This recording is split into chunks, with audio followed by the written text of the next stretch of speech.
This is the X-Zone Broadcast Network, broadcasting worldwide on broadcast affiliates and satellite program providers, including CNN Broadcast Network, Sirius Satellite Network, Star Media, Good News Radio Network, Angel Broadcast Network, Wiki Broadcast Network, and WPBN TV. For more information on the X-Zone Broadcast Network, visit us at www.xzbn.net.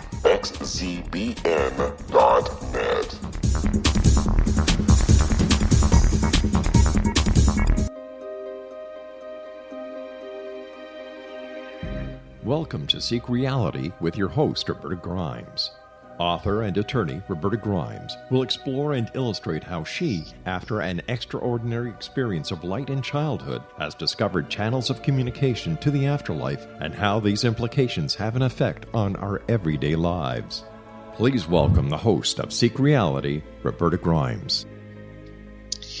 Hello, everyone. Welcome to Seek Reality. I'm your host, Roberta Grimes, and I'm thrilled that you've joined us today because I've got kind of a little special surprise for you.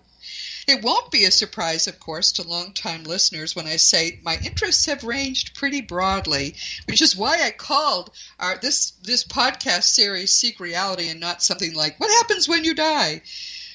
Of course, my roots are in afterlife research, but my first nonfiction book was The Fun of Dying, Find Out What Really Happens Next. I've been speaking all over the country on this topic. I love to do that.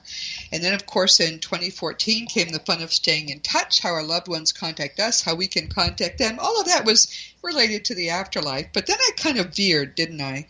In 2015 came Liberating Jesus, and in 2016 came The Fun of Growing Forever. We can't transform the world until we transform ourselves. I understand that for people who are trying to understand the afterlife, this has seemed, I've sort of been kind of difficult to pin down. But I consider all these books to be dealing with aspects of one gigantic topic, which is what we're learning from the dead about everything and not just death. But if you're trying to learn about death so you can conquer your own fear of it, you're probably pretty frustrated with me by now. So I'm going to try to make it up with you today. I'm going to be your expert on death and the afterlife again and talk about it and anything new perhaps that you're not aware of. And I'm going to try to make it pretty much into a simple, concise little podcast so that you can listen to it and gradually come to understand the truth. And first I'm going to answer a question that I get all the time. Why the heck am I spending all this effort on death? I mean, I started researching this when I was in my 20s. Why? Well, very briefly, when I was 8 years old, and this was in April of 1955, I woke up in the middle of the night and I was sure there was no God, and I was terrified. And there in the middle of my room was a flash of bright white light, like magnesium burning, that intense white light. And a young male voice said, "You wouldn't know what it is to have me if you didn't know what it is to be without me. I will never leave you again." Now, of course, when you're a little child, everything surprises you, so nothing really does. My thought at the time was, isn't it handy if you forget there's a God, they remind you, and I went back to sleep. But it's in the nature of these extraordinary experiences that they remain ever present in your mind. That happened almost 70, well, no, I'm not that old. It happened more than 60 years ago, and to this day, it feels as if it just happened. I had to know where that light came from.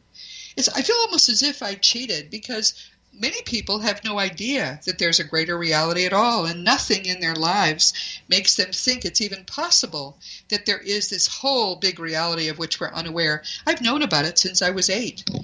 Because that light was not of this world. I knew that.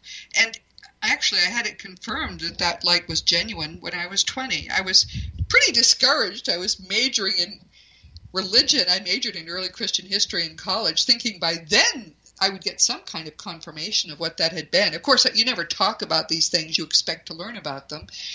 And I hadn't. So I was pretty discouraged when the summer that I turned 20 and I came home from my summer job, sat down on my bed, and there was the same white light. And this time that voice, the same voice, just said, "I will never leave you." That's what started me on this voyage. I had to know what that was. It's a phenomenon that exists in the Bible, and since I've gone public with this and talked about it, I've heard from other people who've had similar experiences. It turns out that an experience of light is much rarer than the ones we're used to. Out-of-body experiences, especially the out-of-body experience that we call near-death experiences, those are much more common. But other people have had this happen too, and it seems to happen when people are being called spiritually by their guides. That voice, I'm sure, was my guide. It took me a long time to come to that conclusion. And what I have been called to do is basically to spend my life learning the truth so I can share it with you. It's a glorious calling. I'm thrilled to have this opportunity to do that, and that's why I urge people to send me emails. I used to be able to say, if you don't hear in 24 hours, send flowers, but I can't say that anymore. It could take me 3 or 4 days sometimes. I get such a flood of emails, but each one is precious to me. I tried very hard to take them all as to understand how each person feels and to give people just what they need. It's a gift that I feel I've been given when people ask me these questions. When you send me an email, though, please make sure you give me your email address. I have written a number of relatively long replies and hit send only to find that I don't have the email address. Someone made a wrong letter, and I had no way, of course, to get the email address. So if you've sent me a question and you've never heard back, please send it again. It's waiting. I'm still waiting for me to. I probably still have saved that answer that I was trying to give you before. But please understand that I love what I do. And I love this opportunity I have now to go over ground which to me is familiar, but to you is not. We're going to talk about death and what comes after it, and it is all good news. Stick with us. We'll be right back.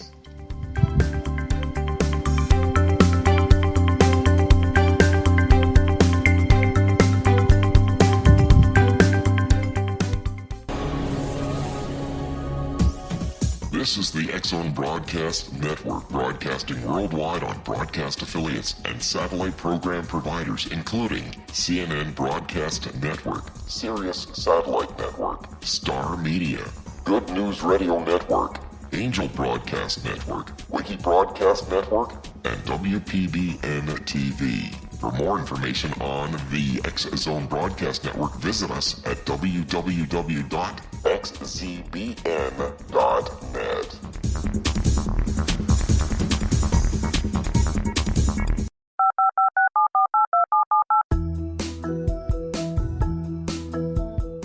Did you know that when you're on the road with limited data or Wi-Fi, you can still listen to the X-Zone Radio Show with Rob McConnell, The Science of Magic with Gwilda Wiyaka, X-1, Dimension X, Space Patrol, and every minute of the X-Zone Broadcast Network by calling 213-401-0080, courtesy of Audio Now. No smartphone, app, or internet needed. It saves your data plan, and it's free if you have unlimited minutes. Call 213-401-0080 to listen on any phone, anytime, anywhere.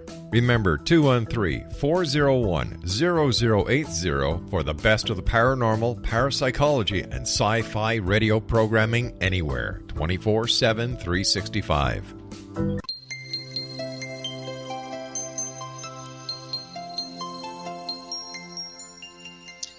Welcome back to Seek Reality. I'm Roberta Grimes, and we're about to talk about what it feels like to die, for real.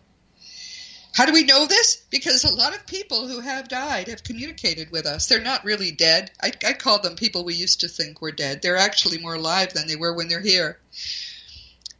It's important that you understand how the greater reality that we live in is constructed.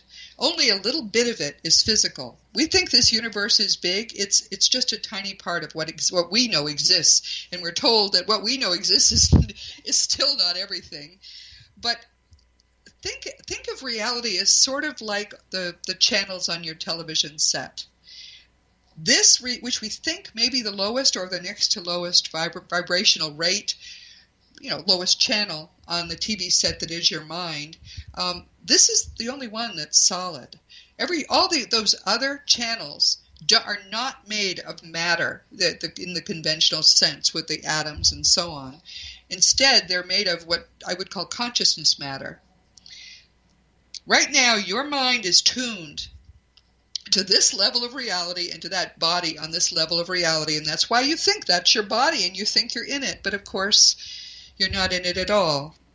Your brain is a two-way radio in the head of a meat robot, and it is communicating with your mind, which never leaves the great eternal mind, which is all that exists. What I'm telling you are not beliefs. I'm telling you what we have come to understand from all the evidence. And it is consistent, actually, with quantum physics.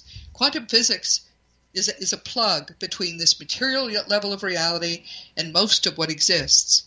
So when you're getting close to death, the sort of veil that it is up to keep us focused on what we're supposed to be doing here starts to thin.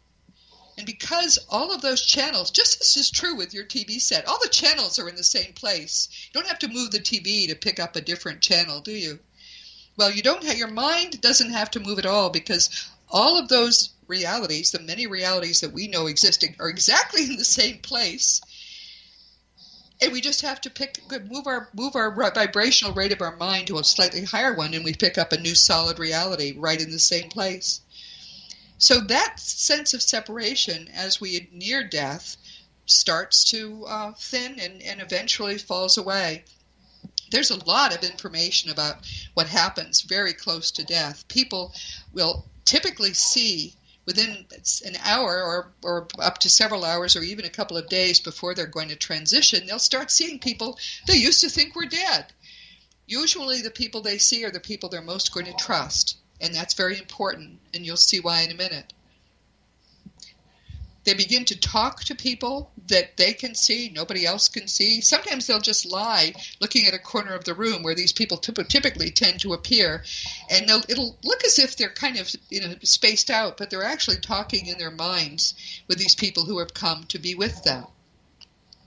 When you first see, I don't care how you get to the point where your body is weak enough to give you up, because that usually is what happens.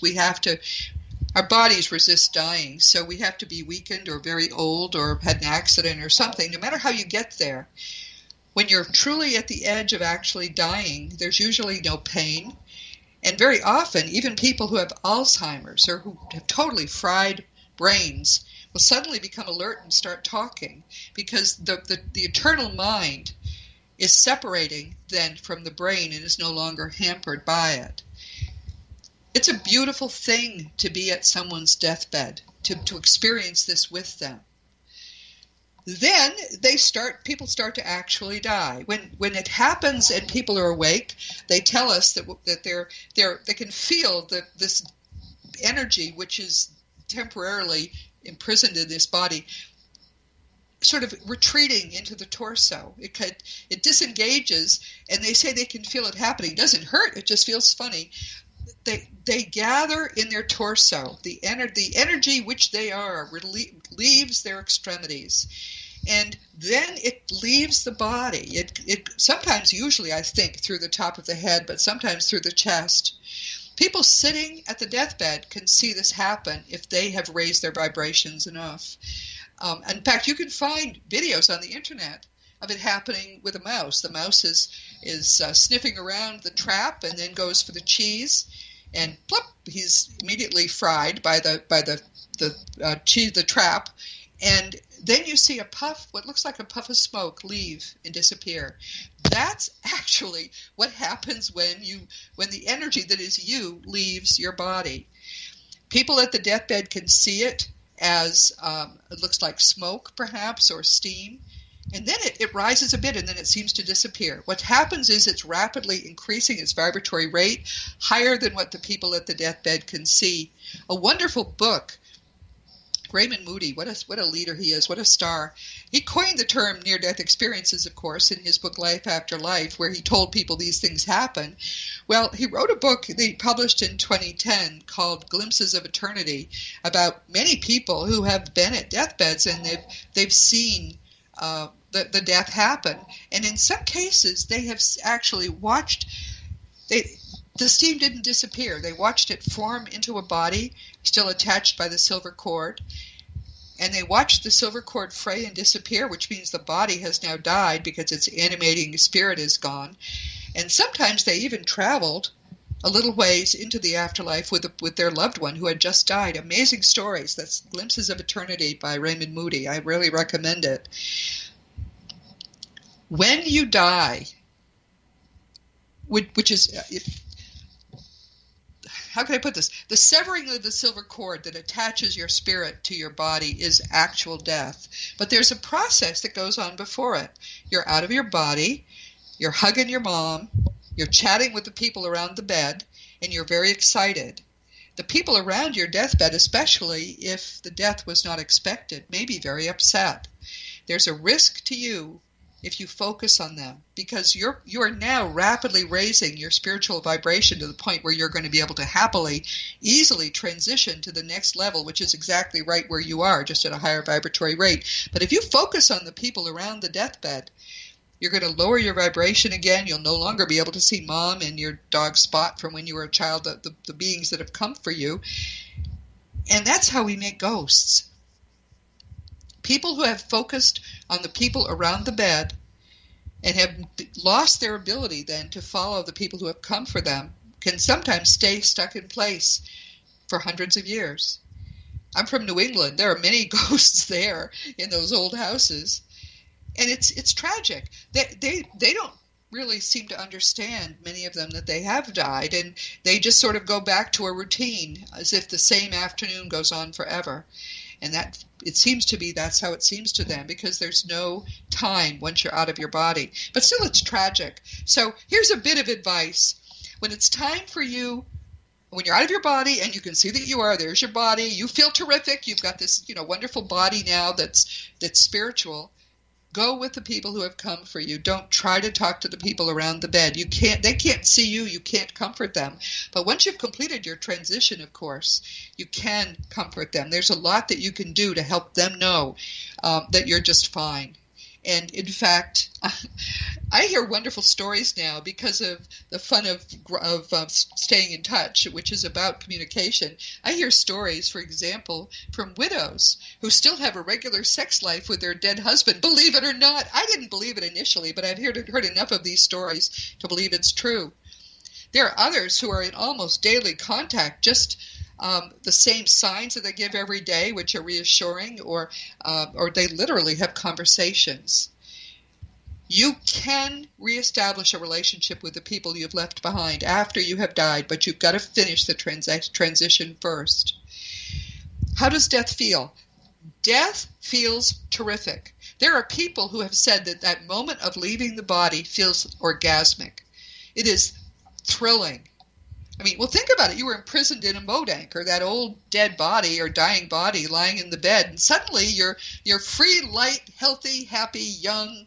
Oh, it feels wonderful to die. The word fun, which actually now has become a standard for a lot of my books, but the title, The Fun of Dying, that came from the dead. They're the ones who told us over and over in all of the research I was doing. You kept seeing how happy they were, how much they thought what had happened to them was the most wonderful thing they could imagine. Now, you might be thinking, oh, hey, I'm going to leave sooner. Well, no, you can't kill yourself. You've planned a life, and that you need to go through to the end of that plan. If not, you will, trust me on this, you will regret it more than you've ever regretted anything. But just know, when your time comes to leave, the best part of life for most of us is that glorious moment when we are at last free of that old material body. We come here. We are eternal beings. We never began. We never will end. We're part of eternal mind. We come here sort of the way you would go to a gym. This is a spiritual gym, and we set ourselves up to get on all those tough machines so that we can learn to raise our spiritual vibration as much as possible. It's very difficult to do that in the afterlife because things are just too much fun there. There's nothing to push against. We come here, so we'll have these terrible things that happen in our lives to push against and learn and grow spiritually. But that's all this is. It's an afternoon in a spiritual gym. It's not important. This isn't real life. The dead consistently tell us that where they are is real life. That is reality. This is the illusion. So it sort of gets all turned around when we go there. suddenly we realized this was not real. And all the terrible things we thought happened to loved ones and stuff, none of that happened. Our loved ones are fine. This was an experience for them, too, to help them raise their spiritual vibration. So you happily leave your deathbed scene, and as you look back at it, you see it begins to look vague and vapory, just the way you would imagine if you could peek into the afterlife, it would look vague and vapory. Well, that's how it looks to us if we look back as we're leaving, and then it disappears because we've raised our vibration enough to get to where we're going. And some people experience a gray period. By the way, no tunnel, no light. That's a rescue device. Near-death experiences are a separate phenomenon altogether from death. No one even heard of tunnels and lights at the end of them until we started to know about near-death experiences. And that was really only in the late 60s and 70s as we began to have a lot more people die or come close to death in hospitals where they could be resuscitated. New experience, new phenomenon, but it isn't death. With genuine death, it's easy, it's fun, it's simple, it's joyous, and because of the people who come for you and love you, it's just easy and fun. It's nothing to worry about or be fearful of. Death is to be anticipated the way you anticipate Christmas. It's like all the Christmases of your life put together. So there's no way you can hurry it. You don't want to hurry it. You want to get everything you can out of this lifetime because then maybe you won't have to come back.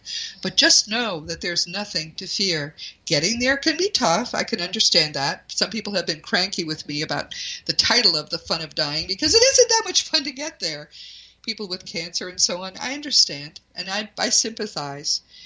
But once you get to the point where you're about to die, it all turns wonderful. It turns glorious.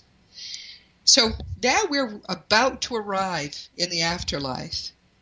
When we come back, I'm going to tell you what that looks like to new arrivals and all the stuff you get to do there. And you're going to see this really is the most fun you can imagine. It's like every happy, wonderful thing tied up together. So stick with us. We're going to be right back, and the best is yet to come.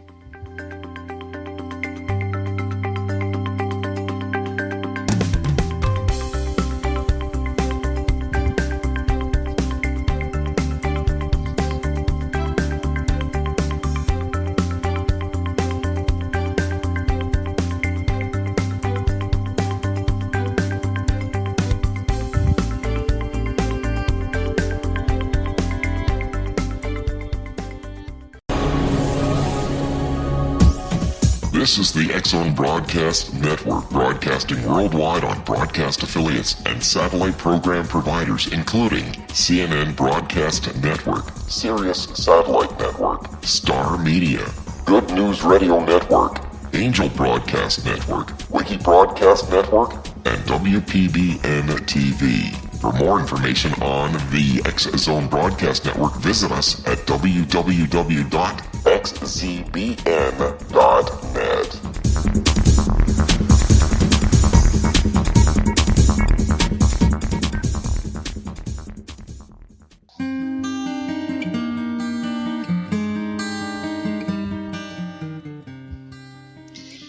Welcome back to this week. Our guest is our host.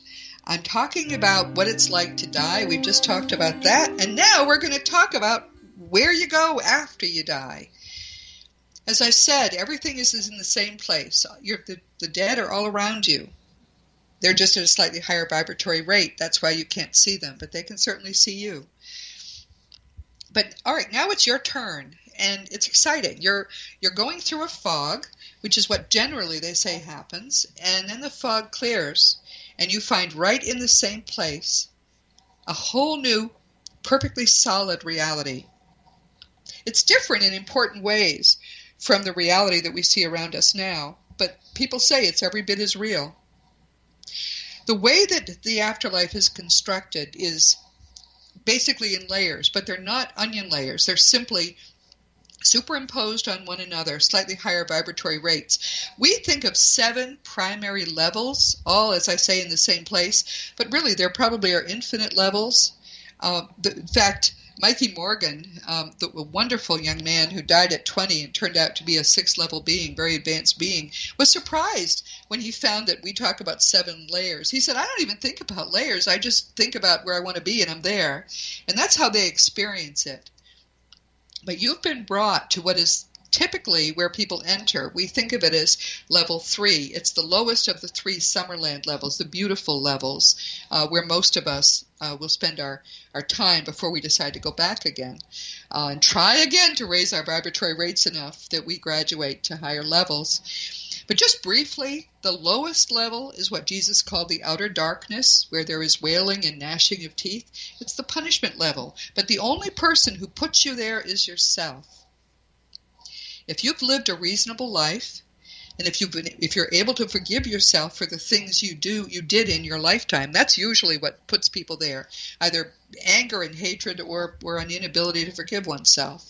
It's then very, very easy to avoid going to that lowest level. Slightly above it is level 2, is kind of like you might think of purgatory. It's the recovery level. People are starting to feel a little better who might have been in the lowest level. I think my father, who had difficulty forgiving himself, spent some time there for a time. I visited him, and it was very dark where he was.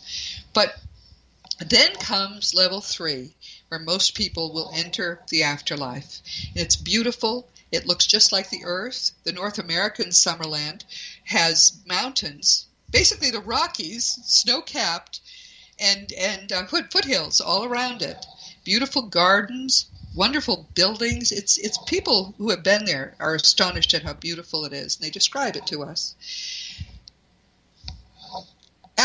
Above level 5, those are the 3 most solid levels. Above level 5 is level 6, which I recently learned is indeed solid. We used to think was not, but it's primarily great universities, places of learning, and many people there don't bother to own a house or to have a house. People in the lower levels generally do. We want a place to go in and close the door, and we can have that. Our house in those Summerland levels, 3 to 5, is typically made for us by loved ones who have gone on ahead, but we may decide we want our own house that's somewhat different. We can have that built too. All of these buildings are built by mind. There are descriptions in the literature from, transmitted by dead people about how this building happens, and it's amazing. Someone designs the building. This is the house we had at home. I want a house to bring my wife to, and they study the higher level beings study the plans, and then they think the building into existence. It shimmers and as it's coming into existence, and then it becomes solid, and it's just as solid as if it had been built out of stone. It's amazing. But I've seen this described enough that I'm sure that happens. If your mind is strong enough, you can also mind create there fairly easily. And if in this new house of yours that you're living in, if you think of something from the earth plane that you miss, maybe a childhood toy or a book, or it's just something you miss, you think of it, you turn around, and there it is. So those that say you can't take it with you, if you're at a reasonable developmental level, you sure can take it with you. It's amazing. So what do you do there? Well, one of the things people who have recently graduated liked to do is use vehicles. You don't need a vehicle. You can travel anywhere to the ends of the universe just by thought, and the traveling is instantaneous. But, maybe you always wished you could own a Bentley. You can have a Bentley there until you get it out of your system. Or you wanted to pilot a plane or a helicopter. Some of the vehicles that people flit around in don't look like anything that's on Earth. They're very fanciful. But this is part of the fun. People enjoy doing this stuff. There's water there, and the water is really not like Earth water. It looks like Earth water, but it feels like silk, and it doesn't make you wet. So many people, and it gives off an energy that's very rejuvenating. So people will go out and walk around in the water, come out of it dry, and feel refreshed. We never need to sleep. We don't need to eat. So basically, and darkness never falls unless we want it. We can have darkness if we prefer it. And we can have rain too, although there's no need for rain. But generally, what happens is people just have fun without needing to sleep. all of the things that you ever wanted to do, you can find a way to do there. For example, people, if you wanted to learn a musical instrument, you can learn to play the piano and Mozart will be your teacher. Or if you want to learn to sing, you can learn to sing from Caruso. Whatever you learn to paint from Picasso or Monet. All of these things people really enjoy doing, especially people who never had a chance during their lifetimes. Perhaps they were poor, or perhaps they just never had time. These things you can learn now. And many people who are prodigies, they seem to know a lot when they're born. They learned in the afterlife levels. You have access to a much greater mind than you have now. Most of your mind you leave behind. You come here with a very stripped down, just as you go to the gym with stripped down clothing, you come here with a stripped down mind, and you rejoin your eternal mind almost immediately after you get to level 3. So you have the joy of being able to learn to play the piano really, really easily and fast because your mind is so much more powerful. Another thing people love to do there is to travel. You can travel in history. For example, you can go to the summerland of the Egyptians and watch them building their pyramids. You can go to the summerland of the Plains Indians. This is apparently a very popular place for Americans to go, and you can see those plains full of bison. They were bison on Earth, and there are bison there as well. Which reminds me, if you've loved an animal, that animal is there waiting for you, and you get to spend time as much as you like with your animal. Doesn't need to be walked or fed. Is young, healthy, and happy. So many people find that to be one of the most precious things about that period right after death. The foliage is perfect. It's living. But it's living and somewhat conscious. So as you go under a tree, the tree might stroke you with its branch. Nothing ever dies. No tree ever has a leaf fall. So it just is beautiful and perfect in ways we cannot imagine here. Also, you have great sensory abilities that you never had. There's a early 20th century communication from someone who had been almost blind, and his children anxiously asked him through a deep trance medium in the early part of the 20th century, "Well, Dad, can you see now? Can you see better?" He said, "I'll tell you how well I can see. Looks like about 50 miles from here, there are foothills and then the mountains beyond. And the foothills are covered with trees. I can see every leaf on every tree on every hill. That's how well I can see." It's called mind sight. This is something that people who are born blind will have during their death experiences. They'll be able to see with their minds, and it's much more intense and much, much more accurate than eyesight is. And it seems to be entirely at least 360 degrees. You can see them out of the back of your mind as well as the front of your mind, because you don't need eyes for mind sight. So all of these are fun things you get to discover in your first days. Actually, it's one long day, but your first period of time in the afterlife. You do have a judgment, and that judgment is by you. You go through a life review. The people there will be people who, as you're going through your life review and reliving your whole life, with people who were part of your life will be there, your guides will be there.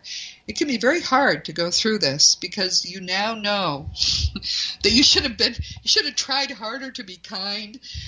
People that you'll get to see everybody you hurt and in the ways that you hurt them, and many people find that devastating. But you'll also get to see all the people you helped and the people that you made feel good and the people that you loved. So it can be very elevating too. I have to tell you, when I first came to understand about the judgment, I cleaned up my act unbelievably. So I'm hoping to have the best possible life review when I get there. Everybody forgives the people that were in their life. What, they killed your family at Auschwitz? Of course you forgive them. It wasn't real. Here's your family. They're all fine. It's like a play. The thing people have trouble doing sometimes is forgiving themselves. So one of the things I urge people to do is to learn to forgive now. Learn to forgive everybody in your life now. I don't care what you think they did. Because one day you're going to have the opportunity to see all the people that you wronged. And you'll be told that you need to forgive yourself for all the things you did. If you don't forgive yourself, your vibratory rate will lower, and you'll start to have trouble holding level 3 and then level 2. And that's how a lot of people end up in the outer darkness. So learning to forgive is important. My book, The Fun of Growing Forever, has some very good forgiveness exercises in it. And I just recommend you learn to forgive. There's nothing that really happens here. Nothing that happens here is objectively real anyway, so you can forgive it. It's not a problem. You can do what you like in the afterlife. I think this is one of the things that's amazing to people. My mother-in-law, who grew up during the Depression, was astonished by the fact that you can shop all day long and you don't need money. This to her was the best thing. So, but anything that people have always sort of felt hampered by, there's a real effort made to take away the constrictions that we felt while we were on Earth. And our time there is tailored to us. This is like an R&R period, this period when we first graduate. And because there's no time there, it actually can be eternal if we choose that.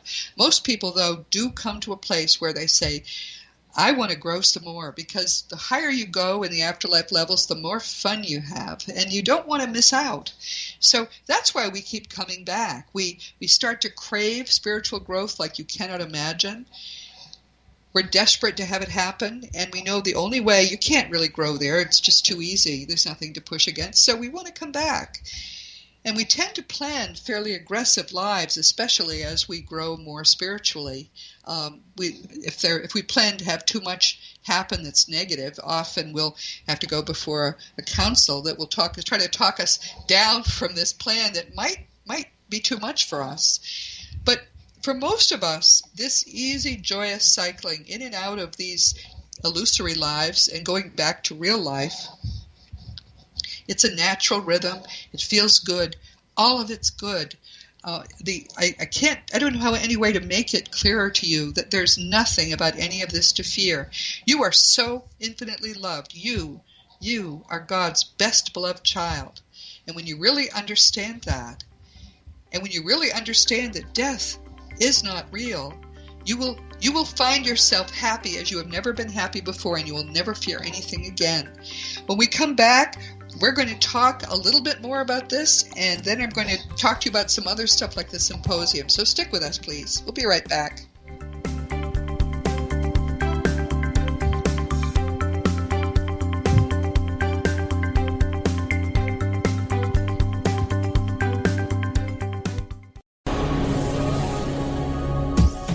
This is the X-Zone Broadcast Network, broadcasting worldwide on broadcast affiliates and satellite program providers, including CNN Broadcast Network, Sirius Satellite Network, Star Media, Good News Radio Network, Angel Broadcast Network, Wiki Broadcast Network, and WPBN TV. For more information on the X-Zone Broadcast Network, visit us at www.xzbn.net.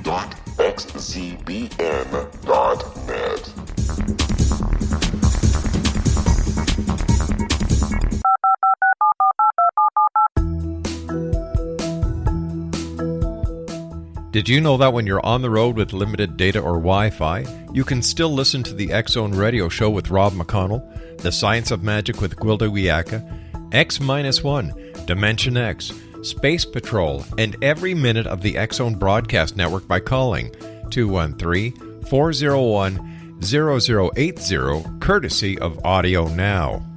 No smartphone, app, or internet needed. It saves your data plan, and it's free if you have unlimited minutes.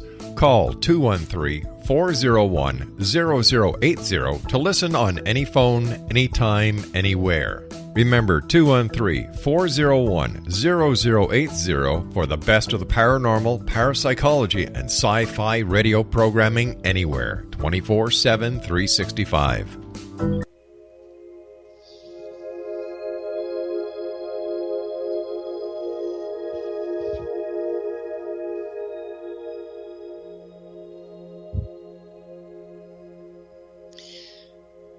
Fear of death is the base fear.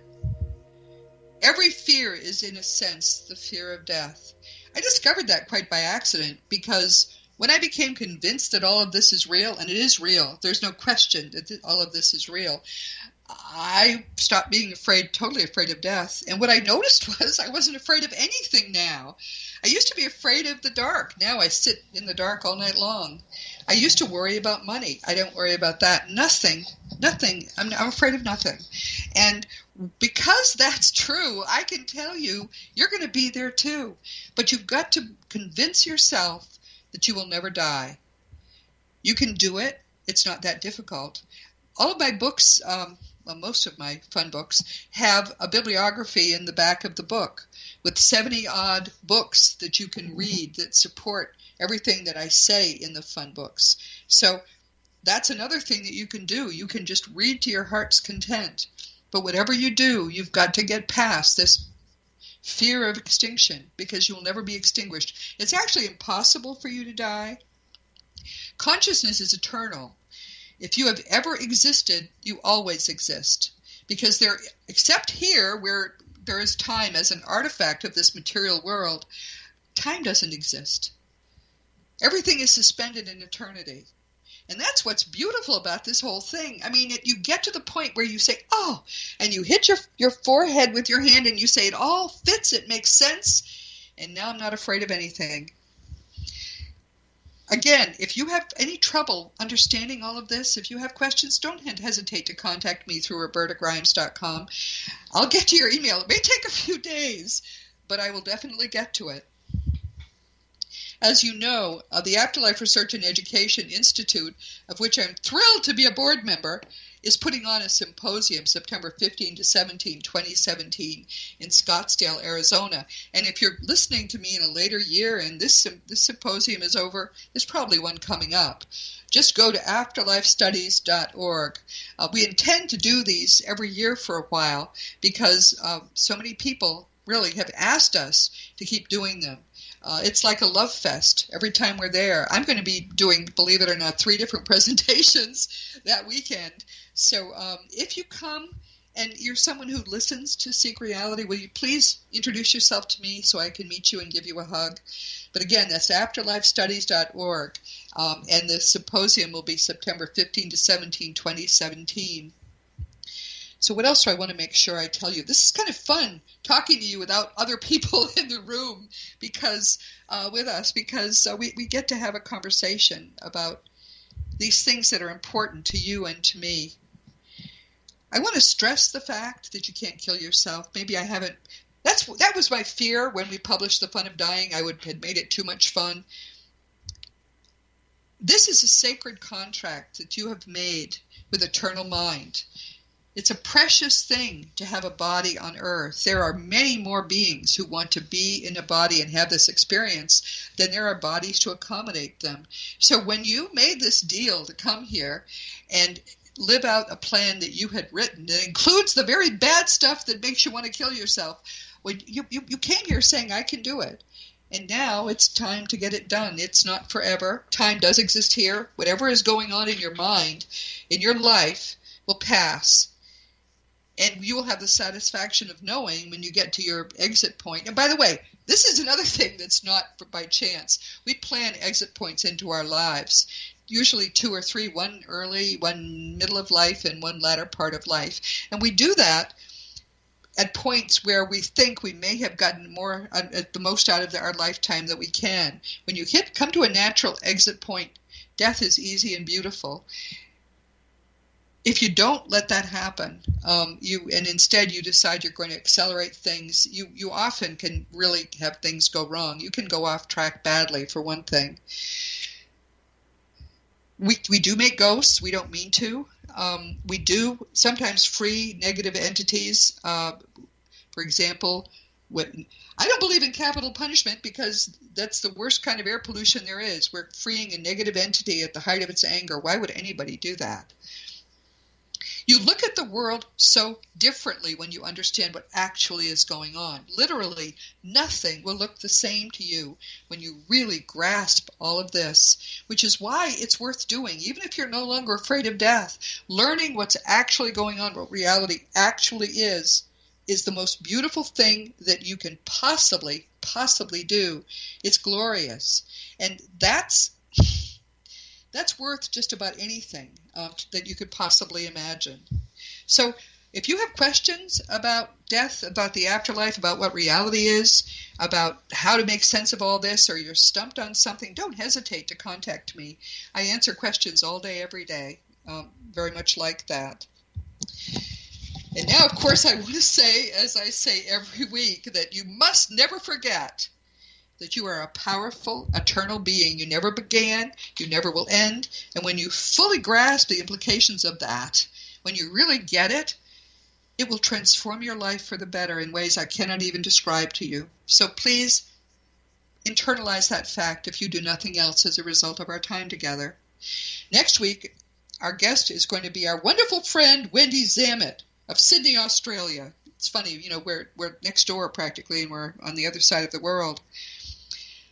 She and her husband, Victor, are among the world's leading, if not the world's leading, afterlife experts.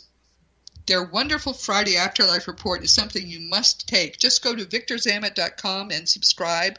The report is free, and I don't know how they manage to do this every week, but they cram it with amazing stuff. You will love the Friday Afterlife report. Again, that's Victor Zamet, ZAMMIT.com. Their dedication to research, I have to say, is almost unbelievable. The way I do research is I basically, read communications from the dead, but they've done things like become interested in physical mediums, and they've attended, for example, 200 materialization seances with just one, David Thompson, one materialization medium or physical medium. Wendy and I have been talking about this phenomenon of physical mediumship, which she loves and is fascinated by and is really an expert on. And so I said, why don't you come on and share it with everyone, because most people have no idea what happens, what is possible. So next week, her topic is going to be physical mediumship in all of its many amazing variations. So you're going to find this fascinating. Please join us next week. Of course, this week, your guest has been your host. There are a few things in your life that are certain, but one thing you can take to the bank is the fact that your beautiful, eternal life really is eternal. You never began and you never will end. Your physical death here will just release a powerful, eternal being to go home after a hard day here to what is your genuine life. There was a time not long ago that almost nothing was known about the greater reality that's our true home. We were stuck with religions. And basically none of the religions get it right. And so it was all about faith and angels and punishment and, an anthropomorphic God. None of that is real. What's real is eternal mind, consciousness, and it is perfect love. In the 21st century, we know so much, and communication with those we used to think were dead is so easy and becoming easier every day that understanding what really happens after death is no longer a matter of conjecture. We know the glorious truth that, in fact, we really are eternal. And I just have to convince you of that. If I say it often enough, perhaps you'll believe it. People ask me if I'm afraid of death, and I say, well, are you afraid of Christmas and your birthday? Well, no, of course I'm not afraid of death.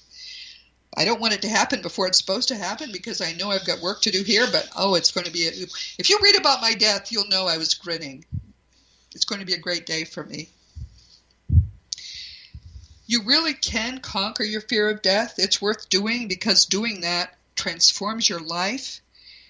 Trust me on this, please. Once you no longer fear death, you will no longer ever again fear anything. Of course, my nonfiction books are Liberating Jesus, My Thomas, The Fun of Dying, The Fun of Staying in Touch, The Fun of Growing Forever, and The Fun of Living Together. Quite a lot of books, and I have more on the way. We'll put out 6 books this year. One of them is a children's book, and 3 are reissued novels. We're having a lot of fun, I have to say. My books are available in bookstores, although they usually don't stock them. They don't stock most books that are in print. So it's the easiest way to get them is Amazon.com. They're also available as audiobooks and in 34 languages worldwide. So there's no excuse. You can read my books even if you can't read English. You can always contact me through robertagrimes.com. There's a little contact block there. And please just make sure you give me your correct email address so I can get back to you. And I will get back to you, although it may take a few days. Of course, past episodes of Seek Reality are available on webtalkradio.net. They're available on iTunes. And through this great, apparently terrific, people love it, Seek Reality app that you can find for free in the iTunes store.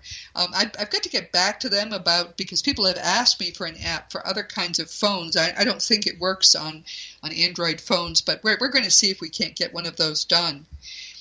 Earlier episodes, a year old or older, are being rebroadcast by our wonderful friends at Dream Vision 7 Radio. And I hear from quite a few people who hear these podcasts there, so I know they're doing a wonderful job of getting them out.